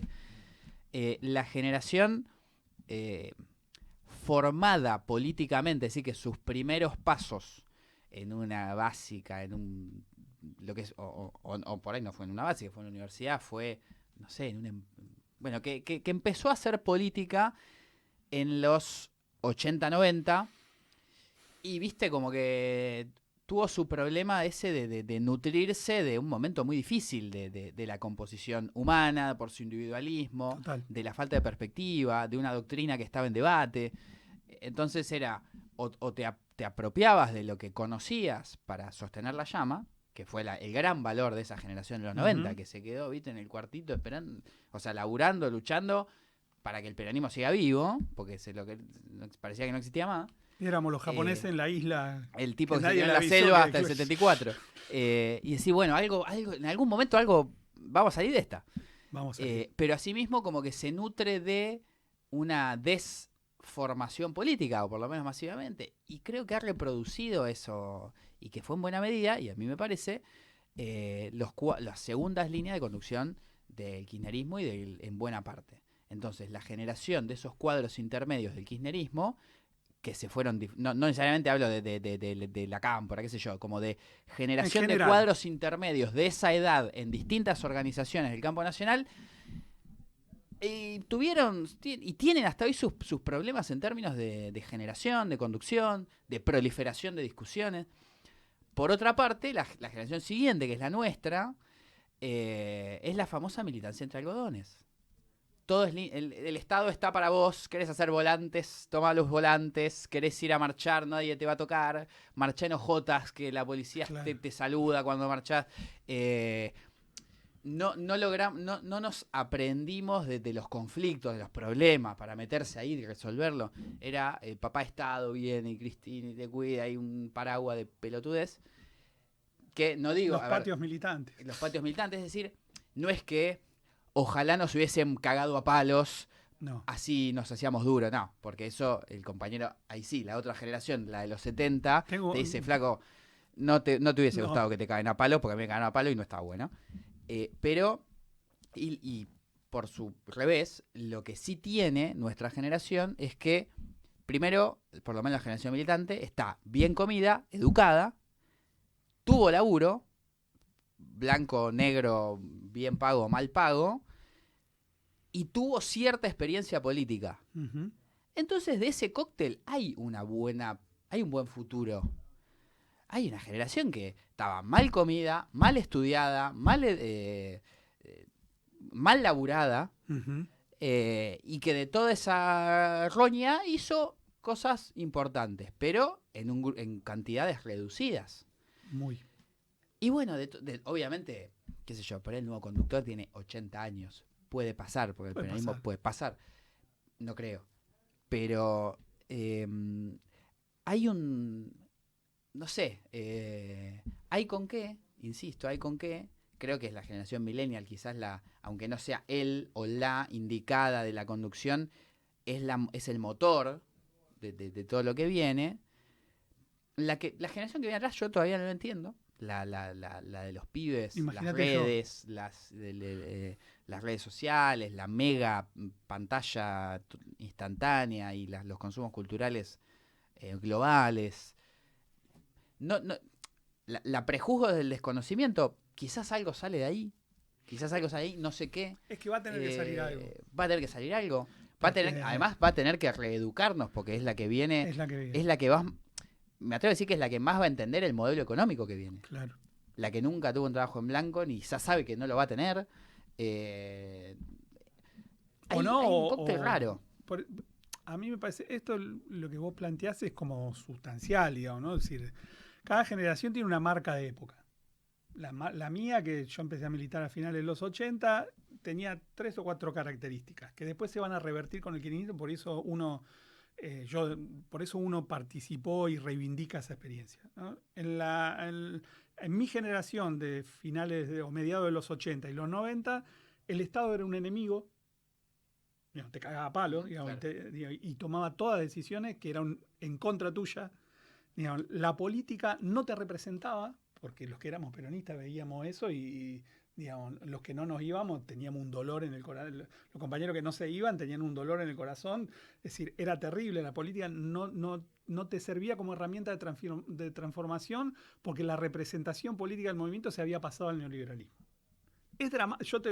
Se dice en una frase, pero después amacate con eso, ¿eh?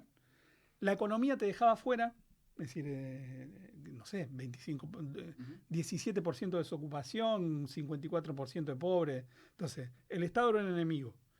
La política no te representaba, la economía te dejaba fuera y acordate que era, digamos, ¿no?, el momento de la unipolaridad, del fin de las ideologías.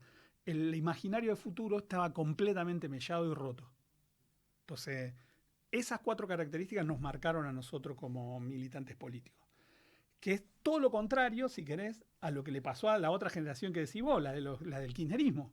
El Estado volvió a hacer digamos, ¿no?, una palanca para tu posibilidad, la política te representaba, la economía más o menos, digamos, ¿no? Los números son muy significativos. Vos pasaste en la UOCRA de 50.000 a 500.000 compañeros digamos, ¿no?, en el sindicato. Sí.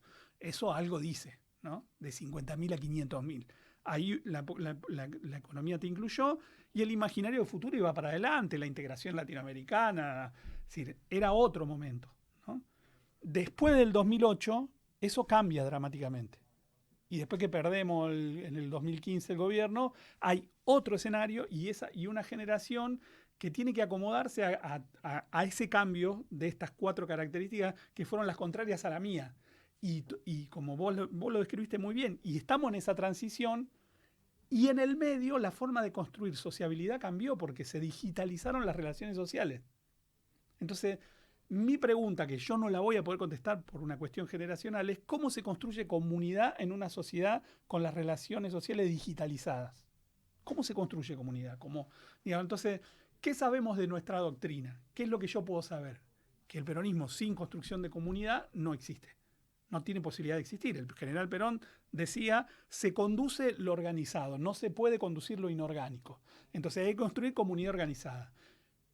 La forma de construir comunidad organizada en el 45 era una, en los 70 fue otra, digamos, ¿no?, en el kirchnerismo fue otra, y hoy es otra. Yo no tengo la más pálida idea cómo es. Tengo la inquietud, porque soy un viejo que tiene inquietudes, trato de rodearme con pibes, tengo hijas maravillosas, digamos, ¿no?, que son muy jóvenes, pero yo no puedo dar respuesta a eso. ¿Cómo se va a construir comunidad en los próximos 20 años? ¿Qué es lo que el peronismo tiene que encontrar la forma para resolver su problema político? Es una cosa que vamos a tener que seguir buscándola, digamos, ¿no? Es bien interesante, se planteó, y como decís vos, tiene que ver con lo político, pero tiene que ver con lo filosófico, con lo doctrinario, con los valores con los cuales vamos a construir eso que viene, que la última cosa que quiero decir, no sé cómo estamos de tiempo, es que este es un momento maravilloso. Los momentos de transición mundial son en donde nosotros hemos podido intervenir con éxito. 1810 es porque el imperio español está en decadencia, le aparecen competidores en Europa, Holanda primero, digamos, Inglaterra y Francia después, tratan de distribuirse el mundo de esa manera, le toman el rey preso y por ahí pasó la independencia argentina, digamos, ¿no? El 45 lo mismo. Se acaba el mundo de la primera globalización liberal con Inglaterra a la cabeza, vienen 2 guerras dramáticas, digamos, ¿no? Aparece la Revolución Rusa, el mundo cambia y en ese quilombo cuela el peronismo, digamos, ¿no? Bueno, hoy hay un cambio en el modelo de acumulación, después del 2008, algunos le dicen tecnofeudalismo, hay un montón de cosas que discutir al respecto, pero el modelo de acumulación cambió, digamos, ¿no? Y tenés un mundo dividido en 2. Entonces, viste que la propaganda política dice, no, loco, el neoliberalismo se lleva todo puesto. Y no sé, flaco, del otro lado del mundo hay una sociedad que tiene Estado centralizado, donde la mitad de la economía la maneja el Estado, sacó a 100 millones de personas de la pobreza y construye riqueza social y la distribuye de otra manera. Y tiene formas de organización de la propiedad que no son las del capitalismo occidental. Y todo eso le permitió ser hoy la economía más importante del mundo. No sé, hay un mundo que está marcándose. Es decir, yo no creo para nada que estamos en un momento de mierda. Estamos en un momento muy proteico, donde hay muchas posibilidades de intervención. Por esto que te digo, porque la historia me lo dice, no por lo que lo vea exactamente hoy. Entonces, el asunto es, volvemos al general, la única política es la política internacional. Hay que entrarle a la vena de cuál es ese movimiento para adelante. Si te equivocás, ahí la cagaste. Digamos, ¿no? Y segundo, cómo se construye comunidad y cómo se construye una conducción y cómo se construye, digamos, cómo se reoxigena el movimiento a través de esos elementos que son fundamentales, la comunidad organizada y la conducción en estos tiempos.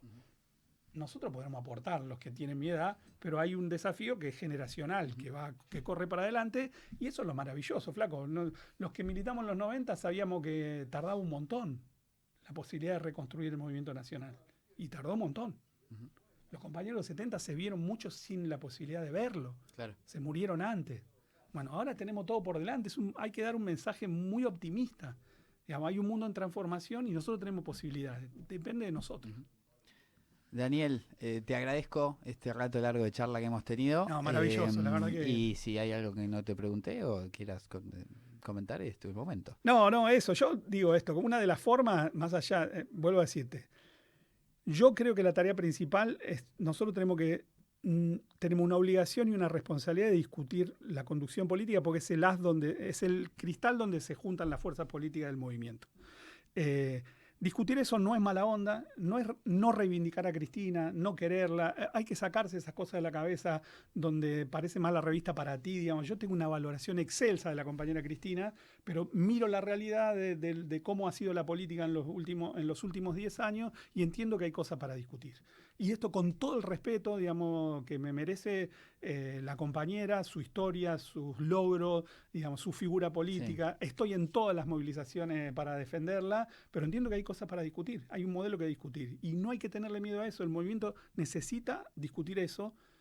Hay que ir a votar, que es la otra cosa. Digamos, ¿no? Dentro de la periferialización de la Argentina es que el voto, digamos, que la política te deja de interesar hasta que vos no vayas a votar. El próximo paso es sacar la obligatoriedad. Digamos, y que no vaya a votar nadie, que las representaciones estén a mano de que el capital haga lo que se le cante las pelotas, mucho más que ahora, claro. Sobre las representaciones populares. Compañeras, compañeros, donde están las cámaras, vayan a votar. Claro. Digamos, manifiéstense políticamente. Estamos en democracia, la mayoría se demuestra en voto, esa es la posibilidad de intervención y de conseguir espacio de gobierno, y ahí tenemos la posibilidad de intervenir y cambiar la realidad. Vamos para adelante con eso. Daniel, muchas gracias. Agradecidísimo por el espacio.